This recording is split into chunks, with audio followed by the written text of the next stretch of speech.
일명 선한 사마리아인의 비유죠. 너무도 유명합니다. 교회 다니시는 분은 물론이거니와 교회에 한 번도 발을 들여놓은 적이 없는 분들도요, 이 이야기는 알고 있죠.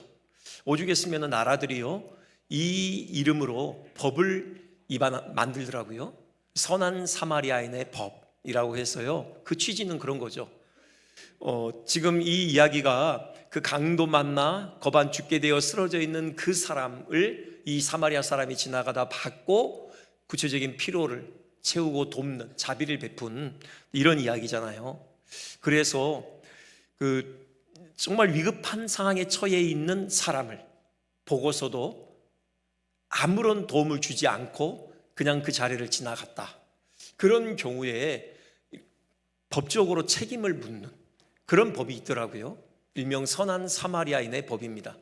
물론 우리나라는 그렇게까지는 하지 않고요. 유럽의 일부 나라들, 그리고 좀 미주 쪽에 캐나다 같은 나라가 그런 법을 시행하고 있더라고요.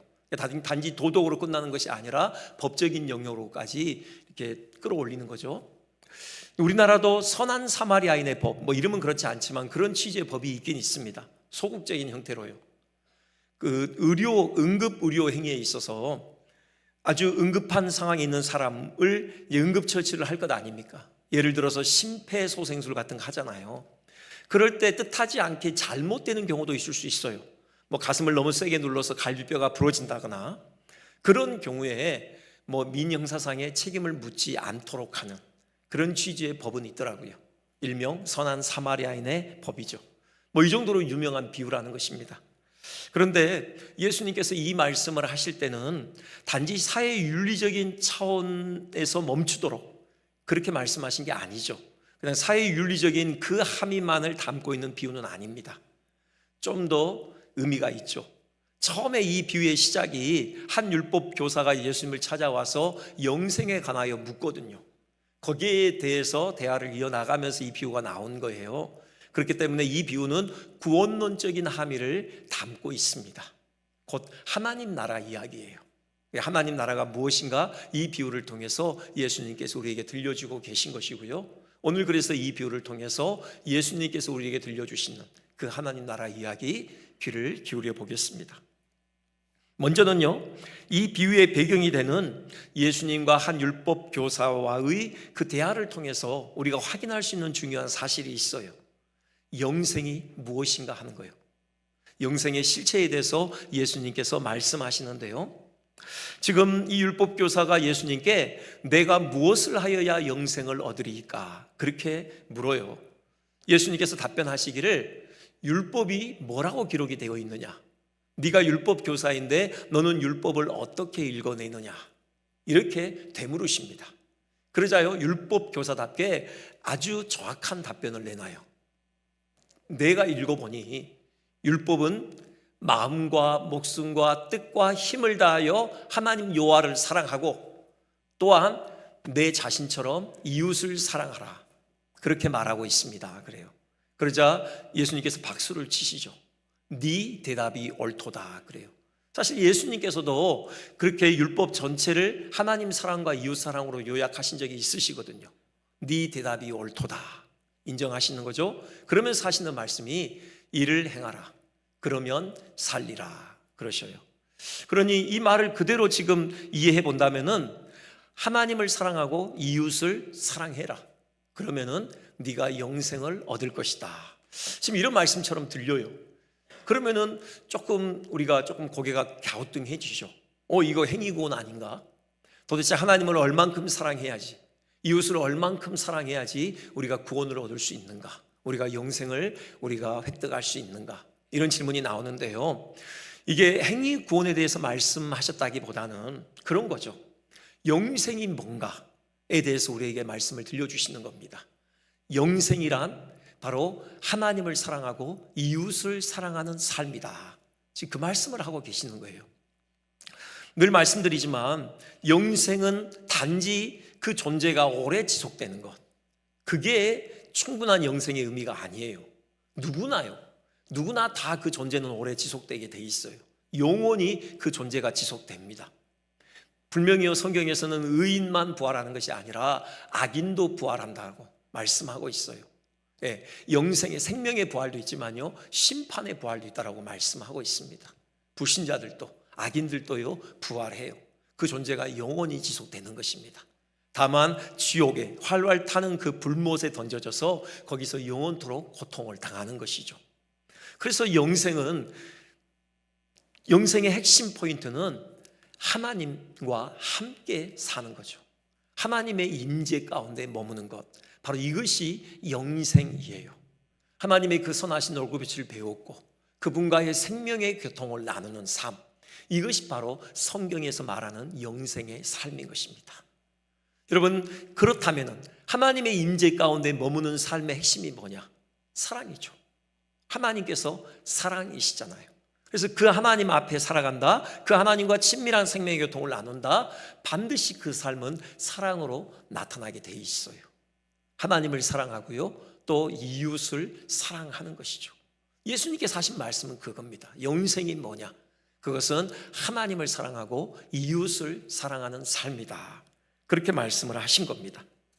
하나님을 사랑하는데 이웃을 사랑하지 않는다? 이건 어불성설이죠. 그런 건 없어요. 하나님을 사랑하게 되면요, 반드시 이웃 사랑이 동반되어져요. 이걸 그 사랑의 사도인 사도 요한이 우리에게 분명하게 말씀하고 있죠. 요한일서 4장 20절. 하나님을 사랑한다고 하면서 형제를 미워하는 사람, 그 사람은 거짓말쟁이다. 보는 바 형제를 사랑하지 않고 보이지 않는 하나님을 사랑할 수가 없다. 지금 그렇게 선언을 합니다. 하나님을 진정으로 사랑하면요, 반드시 그 사랑은 이웃 사랑으로 기결되어 있다. 지금 그 말씀을 하고 계시죠. 지금 성경 통독을 따라오고 계시는 분들, 특별히 일독의 지금 과정에 계시는 분들이요, 지난 주간 레위기를 다 읽으셨죠. 레위기를 보면요, 드문드문 이렇게 부분 이웃 사랑에 대해서 말씀을 하셔요. 특별히 형편이 어려운 가난한 이웃을 돌아봐야 된다, 그런 말씀들을 자주 하시는데요, 거기에 꼭 따라 붙는 계명 혹은 구절이 있습니다. 네 하나님을 경외하라 라는 거예요. 일례로 25장 보면은 그렇게 돼 있어요.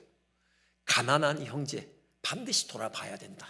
그와 함께 네게 안겨진 복을 나눠야 된다. 그런 말씀을 하시는데요, 네 하나님을 경외하여 네 형제와 함께 살아라, 그런 말씀을 하셔요. 그러니까 이 형제 사랑의 전제가 뭐냐? 근거가 뭐냐? 하나님 사랑이라는 거죠. 하나님을 경외한다라는 것은 하나님을 향하여 거룩한 사랑을 품는다라는 거잖아요. 하나님을 향하여 거룩한 사랑을 품는 자는 반드시 이웃을 돌아보게 돼 있다. 이웃을 사랑하게 돼 있다. 그 말씀을 하시는 겁니다. 그 그리스도를 상징하는 헬라어 알파벳에 대해서 말씀드린 적이 있어요. X의 원리에 대해서 말씀드린 적이 있는데, 저기 이제 헬라어로 그리스도가 크리스토스거든요. 저 헬라어의 X가 원래는 X로 발음하지 않고 저 명칭이 키입니다. 키. 그런데 그냥 편의상의 X라고 우리가 부르죠. 저 X 글자가 가지고 있는 특징이 있죠. 다시 말씀드리지만 그 가운데 만나는 교차점을 중심으로 윗부분과 아랫부분이 똑같이 겹쳐요. 만약에 저게 겹치지 않으면은 사실 X로서는 좀 부족한 거죠. 그 윗부분이 뭐냐? 바로 하나님 사랑이에요. 아랫부분은 이웃 사랑이죠. 여러분, 그리스도인의 삶의 특징, 바로 영생의 특징, 하나님 나라의 삶의 특징은요, 하나님 사랑과 이웃 사랑이 균형을 이루는 것입니다.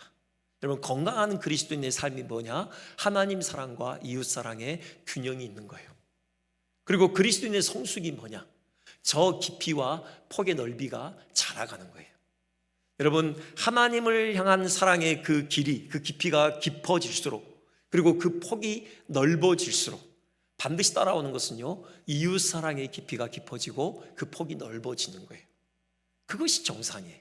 그리고 이게 바로 그리스도인의 성숙입니다. 우리가 성숙한다, 그 지표가 뭐냐?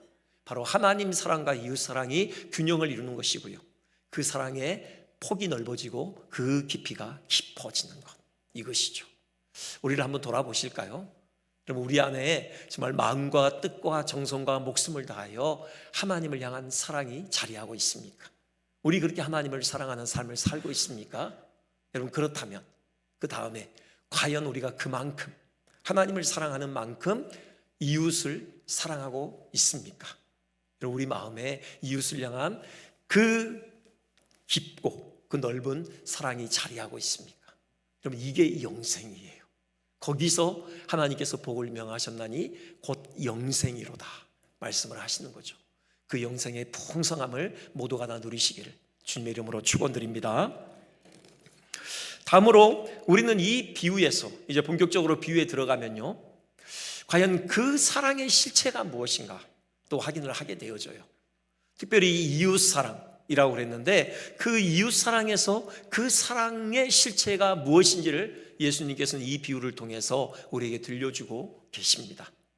사랑이 뭡니까? 이웃의 필요를 채워주는 거죠. 그걸 위해서요, 나를 희생하는 것입니다. 내 것을 아낌없이 내어놓아 이웃의 필요를 채워주는 일, 이것이 사랑이다 예수님 말씀하셔요. 여기 사마리아 사람이 한 일이 그거예요. 강도 만난 사람에게, 강도 만난 사람이 당면한 그 필요를 채워주기 위해서 기꺼이 자기의 것을 내어놓았던 것입니다. 이게 바로 사랑이죠. 먼저요, 이 사람의 사랑의 실천의 시작은 뭐냐? 그 강도 만난 사람을 긍휼히 여기는 데서부터 시작됐죠. 그렇잖아요. 그가 그 강도 만나 쓰러져 있는 사람을 보고 불쌍히 여겨 그랬거든요. 이게요, 이 사마리아 사람 앞서 그 길을 지나갔던 제사장과 레인들과의 차이예요. 제사장, 레인 똑같이 그 현장을 마주했어요. 그런데 그들은 그 강도 만난 사람을 피해서 지나갑니다. 그 차이가 뭔가? 불쌍히 여김이 없었던 것이죠. 아무런 느낌이 없었어요. 그렇게 그냥 지나갈 수 있었던 거죠. 사마리아 사람은 그렇지 못해요. 왜요? 그를 불쌍히 여기는 마음이 일어났거든요. 그래서 그 현장을 그냥 떠날 수가 없어요. 쓰러져 있는 그 강도 만난 사람을 외면할 수가 없었던 것입니다. 그런데요, 이 불쌍히 여기다, 우리 이 단어에 또 주목해 봐야 돼요. 너무 중요한 단어예요. 여러분 많이 들어보셨는지 모르겠지만요, 이게 바로 헬라어로 스플랑크 니조마입니다. 왜 이게 중요하냐면요, 그 명사형이 스플랑크논인데 그 스플랑크논이 창자, 폐, 심장 이런 의미를 담고 있는 단어예요. 그러니 그걸 동사로 만들었으니 스플랑크 니조마이, 그게 뭐겠습니까? 창자가 끊어진 듯한 아픔을 느끼다, 애간장이 녹다, 그런 의미를 가지고 있어요. 그러니까 그냥 혀 차면서요, 어이 불쌍해, 그냥 이 정도가 아니라 정말 그 사람이 당하고 있는 그 고통, 그 아픔, 그 쓰라림, 그게 내게 그대로 전이되어 오는 것이죠. 창자가 끊어지는 듯한, 애간장이 녹는 듯한 그런 아픔으로 그 사람을 불쌍히 여기는 것, 이게 바로 저 단어예요. 이걸 좀 실감나게 느낄 수 있는 그 현장이 있죠. 누가복음 15장에요, 그 탕자가 집을 나갔다가 이제 빈 털털이 신세로 다시 집으로 돌아오잖아요. 그 꼴이 정말 거지꼴, 상거지꼴이죠. 힘없이 터벅터벅 한 걸음 집을 향하여 내딛는 그 둘째 아들의 모습, 그걸 지켜봤던 이가 바로 아버지죠. 매일매일 이제나 저제나 언제나 그 아들이 돌아올까 집 밖을 나가서 멀리 동구 밖을 쳐다봤거든요. 근데 그날 그 아버지의 눈에 그 아들의 모습이 포착된 겁니다. 그 순간 어떻게 해요? 아버지가 냅다 달려가잖아요. 그래서 그 아들을 버럭 끌어안죠. 근데 그 사이에 바로 이 단어가 담겨 있어요. 측은히 여겨. 이게 바로 스플랑크 니조마입니다. 여러분 그렇지 않았겠습니까? 이제나 저제나 그 아들 걱정뿐이었는데, 제대로 밥 한 끼도 제대로 목으로 넘길 수가 없는 그 아들 걱정으로 가득 차 있는 이 아버지의 눈에 아들의 모습이 드디어 포착이 됐어요. 근데 딱 봐도 거지꼴이에요. 하루 이틀 굶은 게 아니죠. 여러분 그 터벅터벅 내딛는, 힘없이 내딛는 그 아들의 발걸음을 보니 그 마음이 들끓는 거죠. 애끓는 것입니다. 창자가 끓어올라요. 애간장이 녹는 것이죠. 그래서 그냥 서서 기다릴 수가 없어요. 아들이 집으로 돌아오기까지 뛰어나가는 거죠. 그래서 아들을 버럭 끌어안고 입을 맞추는 거죠. 이게 바로 스플랑크 니조마이예요. 이 스플랑크 니조마이의 원조가 있죠. 누굽니까? 바로 예수님이세요. 복음서에요, 이 단어가 신약 성경을 통틀어서 복음서에만 나오는데 12번이 나옵니다. 그 중에 9번이 예수님께 적용이 되어져요. 여러분 그 죽은 아들의 죽음 앞에서 그 울고 있는 나인성 과부를 보시면서 예수님께서 스플랑크 니조마이 하셨다. 그렇게 기록이 돼 있어요. 나병 환자, 그 사회에서 천대받고 철저하게 소외된 그 나병 환자 보시면서 예수님께서 스플랑크 니조마이 하셨다고 해요. 목자 잃은 양처럼 정처 없이 헤매고 있는 그 무리들을 보시면서요, 예수님께서 스플랑크 니조마이 하셨다라고 복음서는 기록하고 있어요. 이게 예수님의 사역의 동기라고 늘 말씀드립니다. 이것 때문에 움직이신 거예요. 이것 때문에 손을 내밀어서요, 그 나병을 고쳐주셨고요. 이것 때문에 그 관을 멈춰 세우고 그 죽은 아들을 살려서 나인성 과부의 품에 안겨주시고요. 이것 때문에 오병이어의 기적을 통해서 그 굶주린 영혼들의 배를 채워주셨던 것입니다. 스플랑크 니조마이. 우리 이 주님의 마음을 품었으면 좋겠어요. 우리 좀 정서가 메마른 때가 있죠. 여러분, 좀 우리 마음이 동하지 않을 때가 있어요. 근데요, 주님께서 우리가 주의 성령으로 충만하게 되면 우리 안에 이 주님의 마음이 들어오는 것입니다. 우리 안에 스플랑크 니조마이 하는 그런 마음이 우리 가운데 생겨나는 것이에요. 사도 바울이 그랬거든요. 사도 바울이 빌립보서 1장 8절에서 그렇게 고백해요. 내가 예수 그리스도의 심장으로 너희 무리를 얼마나 사모하는지 하나님이 내 증인이시니라. 그래요. 예수 그리스도의 심장을 품었던 것이죠. 우리 이 심장을 품었으면 좋겠어요. 우리 좀 영혼을 볼 때 좀 긍휼히 여기는 마음이 있었으면 좋겠어요. 보면요, 우리 다 불쌍히 여김을 받아야 될 사람들이에요. 우리 중에 불쌍하지 않은 사람이 어디 있습니까? 여러분, 우리가 좀 사람을 볼 때 좀 긍휼히 여기는 마음, 이 주님의 심장으로 우리가 좀 영혼을 바라볼 수 있었으면 좋겠어요. 그럴 때 움직이게 돼 있어요. 불쌍히 여기는 마음이 일어나자 이 사마리아 사람이요, 그 쓰러져 있는 강도 만난 사람에게 다가갑니다. 여기 가까이 가서 그렇게 돼 있거든요. 34절에 그냥 서서 어려운 사람 와라 도와줄게, 이게 아니에요. 내가 나가는 거죠. 내가 가는 거예요. 여러분, 참 의미심장하다고 봐요. 여러분, 우리가 어려운 사람이 나를 찾아오기를 기다리는 게 아니라 더 적극적으로 어려운 사람에게 찾아가는, 여러분, 그런 태도가 필요하죠. 우리가 주님의 발이 되어져서 주님께서 찾아가시고자 하시는 그곳으로 우리가 찾아가는 이런 적극적인 태도가 우리에게 필요하다는 겁니다. 기름과 포도주를 그 상처에 부었다고 했어요. 이건 응급조치죠. 포도주는 알코올 성분이 있어서 뭐 소독의 어떤 효과가 있을 거고요. 또 기름을 상처에 붓는 것은 그 상처를 좀 부드럽게 만드는 그런 효과가 있는 거죠. 응급처치를 했고요. 그 다음에 싸맸다고 했는데 여러분, 그 천이 어디서 났겠습니까? 어떤 주석을 보니요, 자기 옷을 찢었을 수도 있다, 그렇게 얘기하더라고요. 자기 옷을 찢어서 그 피를 닦아주고 그 상처를 싸매 주었던 것이죠. 그러더니요, 그 사람을 들쳐업습니다. 그리고 자기가 타고 있던 그 짐승, 나귀겠죠? 그 나귀에 태워요. 어떤 주석가는 이 장면을요, 이 사마리아 사람이 그 강도 만난 사람의 종처럼 행동했다, 그렇게 주석을 했어요. 그러니 자기는 내렸고요, 이제 그 강도 만난 사람을 나귀에 태운 거죠. 자기는 그 나귀 끌고요, 이제 걸어갔던 것입니다. 종처럼 행동한 게 맞아요. 이제 주막으로 왔습니다. 요강까지 데리고 와서요, 그날 아마 밤새 아마 그 사람을 간호했을 것이에요. 그 강도 만난 사람을 돌보아 줬다고 하거든요. 한숨도 못 자고 옆에서 그 사람을 간호했겠죠. 자, 이제 그 다음에 이제 이 사람이 부득이 가던 길을 가야만 했어요. 근데 그냥 떠나지 않아요. 그 요관 주인을 만납니다. 그에게요, 2데나리온의 돈을 건네요. 35절이죠. 그러면서 이 사람을 돌보아 주라, 그렇게 부탁을 하는데요, 이 2데나리온이 당시 요관 숙박비의 24일치 숙박비래요. 상당히 긴 기간의 숙박비죠. 당시에는 의학적인 어떤 조치들이 뭐 그렇게 훌륭하지 않으니까 거반 죽게 됐다고 했잖아요. 그러니 이 사람이 회복이 되기 위해서는, 다시 일어나기 위해서는 상당한 기간이 걸리는 거죠. 그걸 계산한 겁니다. 그리고 넉넉하게 비용을 미리 지불한 것이죠. 그동안에 이 사람을 돌보아 주라 그랬어요. 자, 여기까지 했으면요, 이 사마리아 사람은 할 만큼 다 했습니다. 이제 그냥 떠나도요, 누가 뭘 할 사람은 아무도 없어요. 오히려 다 잘했다고 박수 쳐줄 거예요. 근데 여기서 끝나지 않아요. 그 다음 여관 주인에게 건네는 말이 있어요. 비용이 더 들면 내가 돌아올 때에 갚으리라 그래요. 다시 돌아올 생각이었어요. 그러니요, 이 사람이 온전히 회복되어져서 다시 일상으로 자기의 삶의 자리로 돌아갈 때까지 이 사마리아 사람은 이 강도 만난 사람을 포기하지 않겠다는 거죠.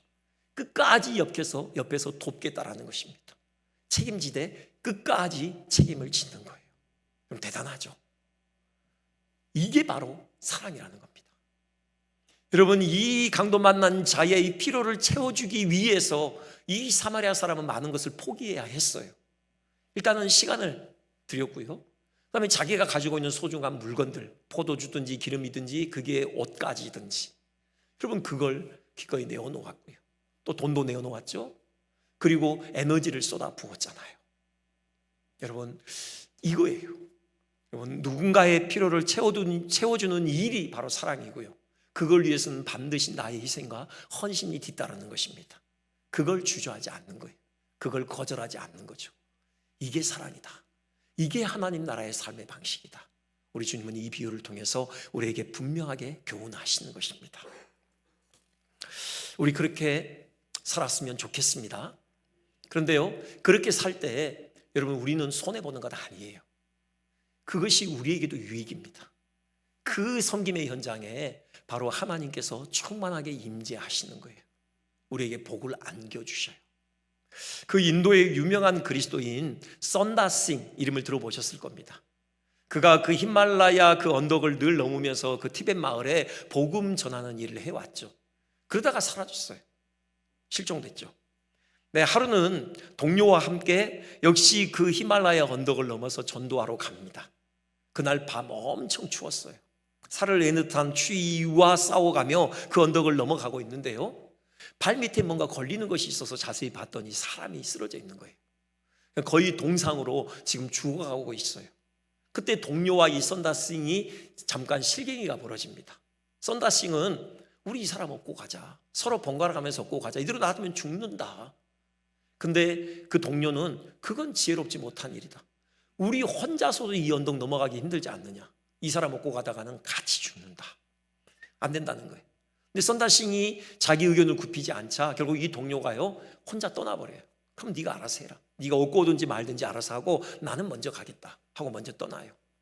이제 혼자 그 사람을 업고 그 언덕을 넘어가는데요, 자기 혼자서도 힘든 그 언덕을 몸이 이미 뻣뻣하게 굳어가는 그 사람을 업고 올라가니 얼마나 힘들겠습니까?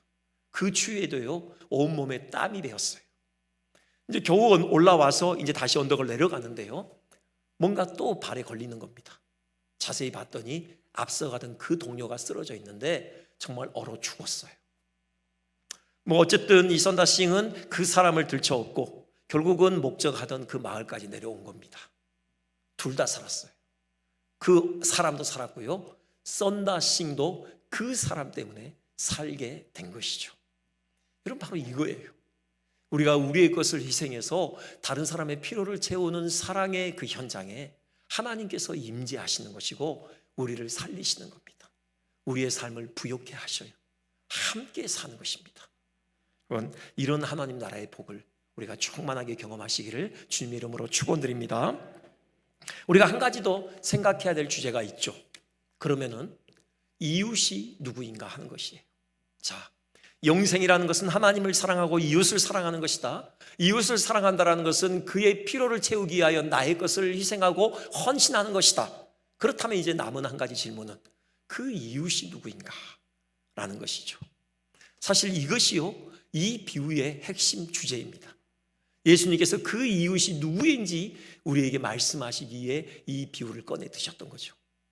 처음에 시작이 그래요. 이 비유를 하시기 위해서요, 그 율법 교사가 이렇게 질문하죠. 29절입니다. 그러면 내 이웃이 누구니까? 이렇게 물어요. 내 이웃이 누구니까?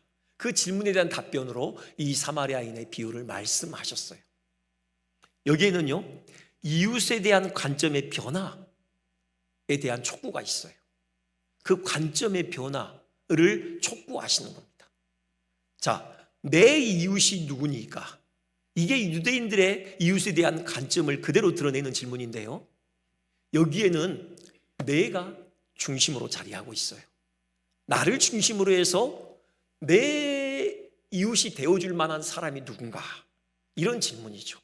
유대인들은 그랬다고 해요. 나를 중심으로 놓고요, 동심원을 그려가는 겁니다. 제가 물 한 잔만 마시겠습니다.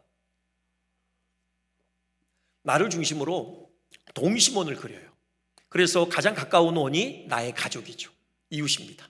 그리고 나의 친지들과 친구들, 그리고 그 다음 원은요, 같은 유대 동족, 그리고 그 다음 원은 이방인이지만 유대교로 개종한 사람들. 자, 여기까지가 유대인들이 생각하는 이웃이에요. 이방인이지만 유대교로 개종한 그 사람들까지가 이웃이고, 그 원 밖에 있는 사람은 더 이상 이웃이 아니에요. 같은 유대 동족이라고 하더라도요, 세리들, 창기들, 그런 죄인들은 이웃이 아닙니다.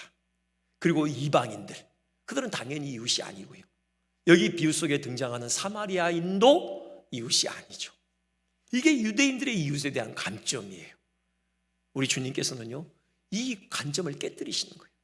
패러다임을 바꾸라는 겁니다. 예수님께서 마지막 하시는 질문이 뭐예요? 36절인가요? 이렇게 돼 있죠. 네 생각에는 이 세 사람 중에 누가 강도 만난 자의 이웃이 되겠느냐, 그러시거든요.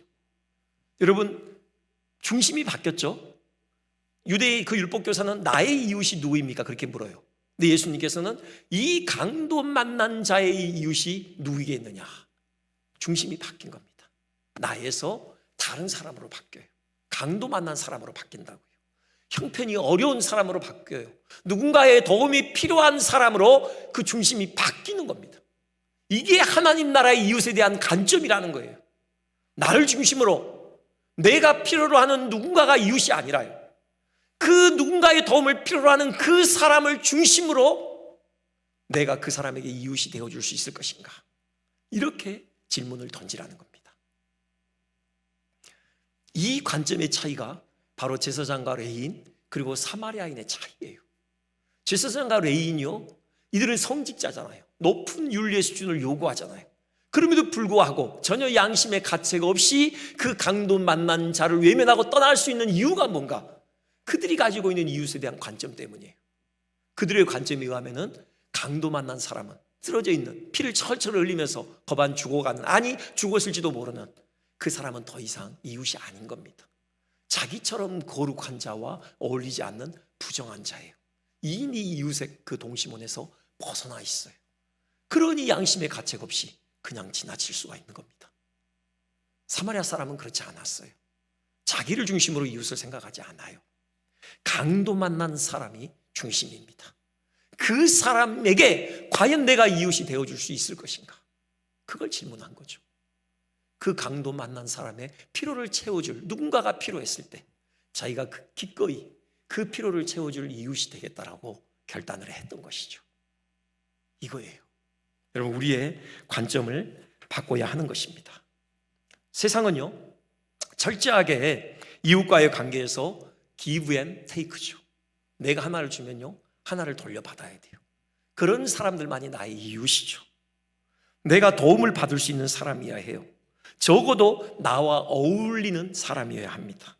그 사람이랑 같이 있으면요, 나의 가치가 좀 업그레이드 되는 그런 사람은 되어야 해요.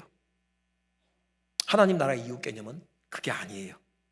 내가 필요로 하는 사람이 아니라요, 나를 필요로 하는 사람입니다.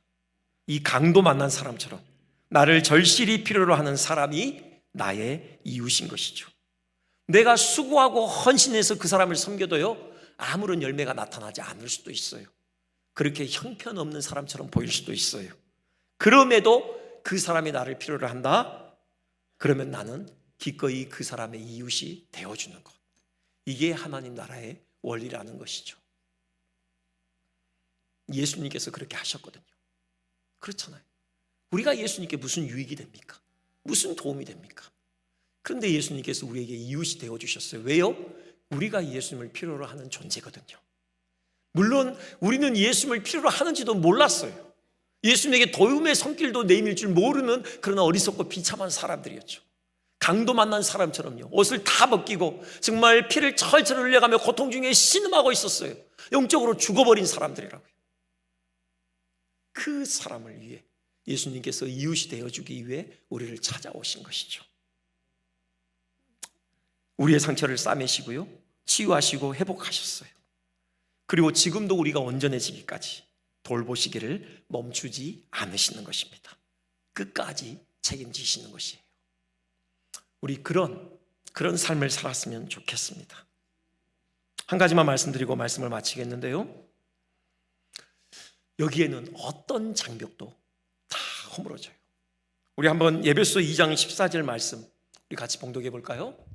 그는 우리의 화평이신지라 둘로 하나를 만드사 원수된 것 곧 중간에 막힌 담을 자기 육체로 허시고. 아멘. 어떤 장벽도 하나님 나라에서는 다 허물어지는 거예요. 예수님께서 이 비유에 사마리아 사람을 등장시킨 이유가 바로 이것이죠. 이 비유를 듣고 있던 유대인들은요, 충격이었을 거예요. 보통은 제사장이 나오면 그 다음에 레인이 나오거든요. 그 다음엔 당연히 유대 평민이 나오는 게 그들의 관습의 이야기였어. 근데 유대인이 아니라 갑자기 사마리아인을 등장시킨 거예요. 충격이죠. 근데 그 사마리아인이 모든 면에서 탁월한 겁니다. 왜 그랬을까요? 그 장벽이죠. 그 사마리아인에 대한 유대인들의 그 악감정, 그걸 해소하라는 겁니다. 그 이웃의 그 장벽을 허물라라는 거죠. 누구든 인종이든 종교든 그 어떠한 장벽을 다 허물고 모두를 나의 이웃으로 품을 수 있어야 한다. 이게 하나님의 나라다. 예수님 우리에게 분명하게 말씀을 하십니다. 말씀을 정리하겠습니다. 하나님의 나라, 영생은요, 하나님을 우리의 마음과 뜻과 정성을 다하여 사랑하는 것이고, 또 그렇게 하나님을 사랑하는 만큼 이웃을 사랑하는 것입니다. 이웃을 사랑한다는 것은 나의 것을 기꺼이 내어놓아 그 이웃의 필요를 채워주는 것, 함께 더불어 살아가는 것, 이것이 진정한 사랑이에요. 그 사랑의 대상으로서 이웃은 누구냐? 나를 중심으로 누가 내 이웃이 되어줄 수 있을 것인가? 이게 아니고요, 나의 도움을 필요로 하는 그 사람을 중심으로 과연 내가 그 사람에게 어떻게 이웃이 되어줄 수 있을 것인가? 이걸 생각하는 것, 이게 하나님 나라의 이웃에 대한 진정한 관점이다. 우리 사실 기억하며 우리의 삶을 통하여 하나님 나라가 풍성하게 드러나기를 주님의 이름으로 축원드립니다.